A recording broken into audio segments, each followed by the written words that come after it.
Okay, guys, well done on that question. Let's see how you did. Just make sure that's in focus for you. There we go. Okay, lovely. Right, so question 13A, it is said to you to complete the calculations. Now, you were allowed to use a calculator, and you did have to think about your order of operations. So in the case of the first one, where we have 15 times 5 take away 3 is equal to something, the first thing we have to do is 15 times 5. Okay, so you could use a calculator for that. So here we go. 15 times 5 is equal to 75. So that gives us 75 minus 3, which is equal to 72. Okay, now it did say to use an inverse operation to see if we were correct. Okay, well, we could look at taking our answer and going in reverse. So let's turn this into a function machine. It would be 15, then times the 5, and then take away the 3 gives us the 72. So we need to take the 72, take away the 3, add the 3, and then divide by the 5 and see if we do indeed get 15. So let's take a look. First, we're going to do 72, add the 3, which gives us 75. Okay, and then we can take the 75 and divide it by the 5, which gives us 15. Okay, so we now know that we're correct. Part B gave us 18, add 7, and then divide by 5. Let's check that. So we have to do the 18 add 7 first. 18 plus 7 equals 25. And we're dividing that by 5, which is equal to 5. Okay, let's turn this into a machine so that we can check that it's correct. We have to add 7 first, so we'll start with 18. First step is to add 7. Second step is to divide by 5, and that gave us 5. Okay, so if we start with the 5 and we work in reverse, we should multiply by 5 first, and then take away 7 and hopefully get 18. So let's do that on our calculator. 5 times 5 equals 25, minus 7 is equal to 18, and therefore we know that we are correct. Okay, and part C, we have 30 times 6 divided by 9. Okay, now with order of operations, brackets, indices, okay, division and multiplication, in this type of question we can do in order. Okay, so the first thing we would do is 30 times 6, and then we would divide that by 9. So let's do that. 30 times 6 is equal to 180, and we are dividing that by 9, which is equal to 20. Okay, so let's look at the order we did that. We took 30, we first multiplied by 6, we then divided by 9, and that gave us 20. So we should start with the 20. Inverse would be to multiply by 9 and then divide by 6, and hopefully we get 30. Let's check on our calculator. 20 times 9 is 180, which divided by 6 does indeed give us 30. Okay, so again, we've shown by using an inverse operation or set of operations that we were correct. Okay. All right, what I would like you to do now is pay attention to this modeling that we're going to talk about. So square root you've heard of, okay, but I need you to know that that is the inverse of finding the square. And what we mean by that is, for example, if I found 2 squared, that would be 2 times 2, which is equal to 4. The inverse of that would be the square root of 4, which is equal to 2. Okay? If I had 3 squared, for example, that would be 3 times 3, so the square of that would be 9. If I then took the square root of 9, I would get 3. So the inverse of finding the square or squaring something is to take the square root or find the square root. Finding the cubed root is the inverse of cubing something. So let's take something like 4 cubed. That is the same as saying 4 times 4 times 4.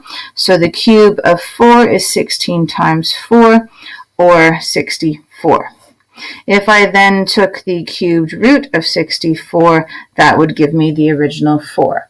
So finding the cube is the inverse of a cube root, and finding the square is the inverse of a square root, and vice versa. Okay, so I need you to pause. I need you to add that to your notes, key point 4, and then you can press play when you're ready to do the remaining questions.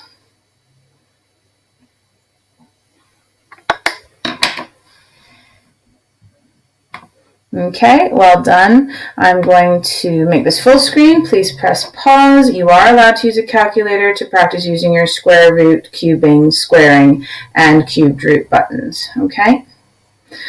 Please don't forget, though, that for your cubed root, you're going to need to press shift first, okay?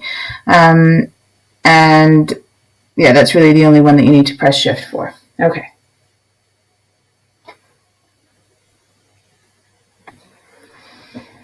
Okay, well done. Let's take a look at how we should have done that.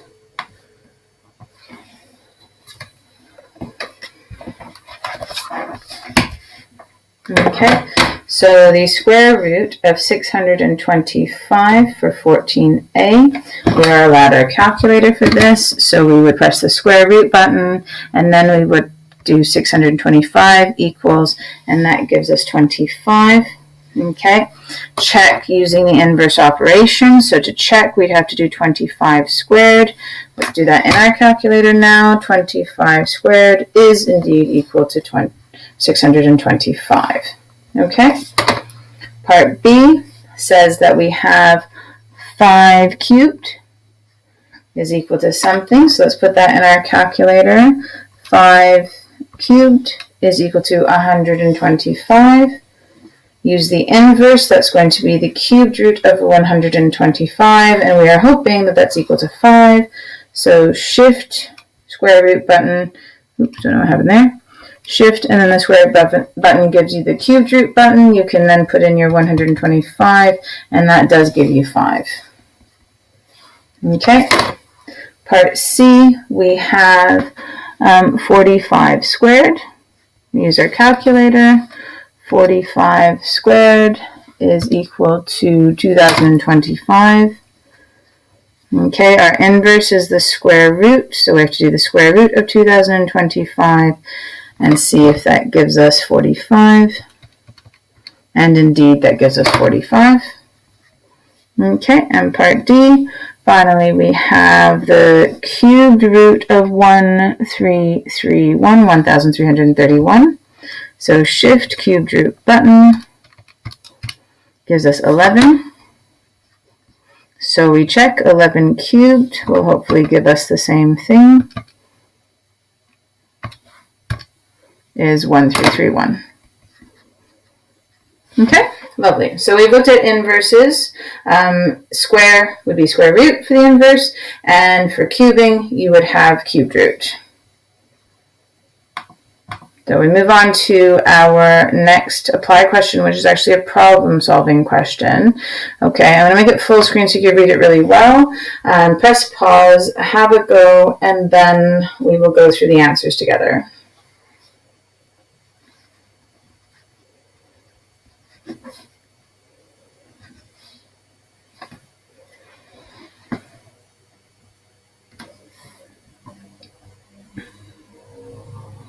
Okay, let's take a look.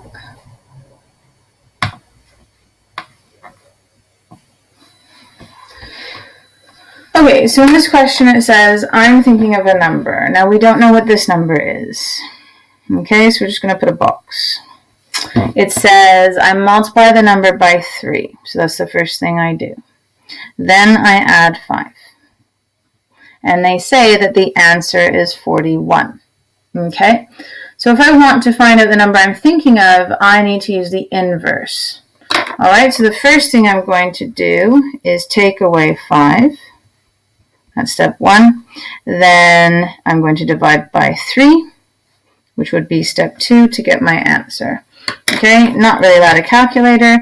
41 take away 5 is going to be 36, and 36 divided by 3 is 12. So my answer should be 12. Okay, question 2 says, I'm thinking of a number. Again, we don't know what that is. So we put a box, and it says, I square root the number. So that's my first step, is to take the square root. Then I double it. And then I take away 3. So I've set up my function machine, and it tells me my answer is 7. So if I'm going to work in reverse, I will first have to add 3.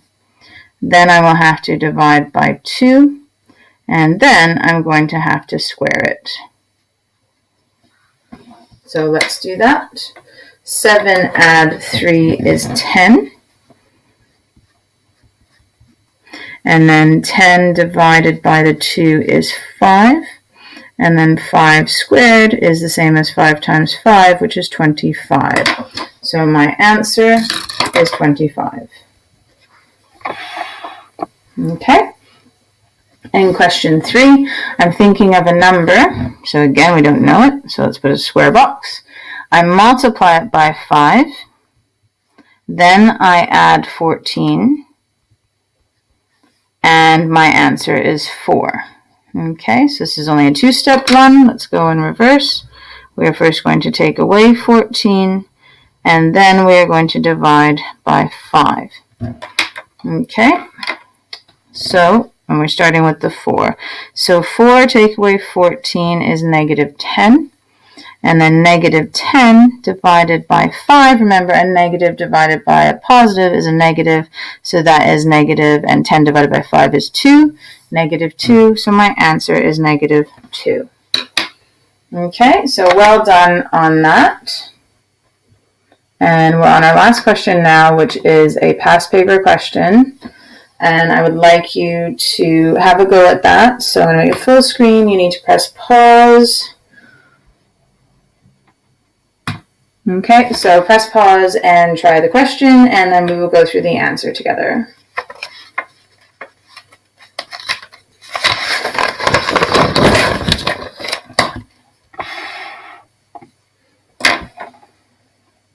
Okay, well done. Let's take a look.